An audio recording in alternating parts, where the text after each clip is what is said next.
कश्मीर में किसी डब्बे से बल्ले के सिवा वोट नहीं निकलेगा। बिलावल और मरियम घटिया जुबान इस्तेमाल कर रहे हैं। मरियम को अपने लबो लहजे पर गौर करना चाहिए। उन्होंने इलेक्शन से पहले ही शोर मचाना शुरू कर दिया है। 25 जुलाई को बल्ला कश्मीर में हुकूमत बनाने जा रहा है। वज़ीर दाखिला शेख रशीद की मीडिया से बातचीत, कहा बिलावल दिल का जानी है, पाकिस्तान में उसका CV मेरे पास है। जिस दिन हारने वाले ने अपनी शिकस्त तस्लीम कर ली, उस दिन पाकिस्तान में जमहूरियत कायम हो जाएगी। बिलावल एक छोड़ के पूरा दस्ता ले जाए CV का। उसकी CV है ही कोई नहीं, उसकी CV मैं जानता हूं। पाकिस्तान में बिलावल की CV मेरे पास है। वो मेरे दिल का जानी है, इसलिए वो रौनक है सियासत।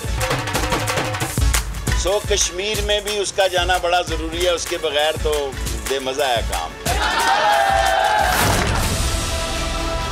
मरियम नवाज जो ज़बान इस्तेमाल कर रही हैं वो गैर जिम्मेदाराना है। उनको अपने लबो लहजे पर गौर करना चाहिए। अभी से जो कह रहे हैं कि धांधली, क्योंकि कौम को ये बताएं जिस दिन पाकिस्तान में हारने वाली पार्टी ने इकरार कर लिया कि मैं ठीक आ रहा हूँ, उस दिन जमहूरियत मुस्तहकम हो जाएगी। किसी डब्बे से वोट ज्यादा नहीं निकलने, सिर्फ ये है कि बल्ले के निशान के वोट ज्यादा निकलने हैं, जिसकी आपको तकलीफ है। और ये तकलीफ जो है सियासी तकलीफ, अल्लाह ही आपकी दूर कर सकता है।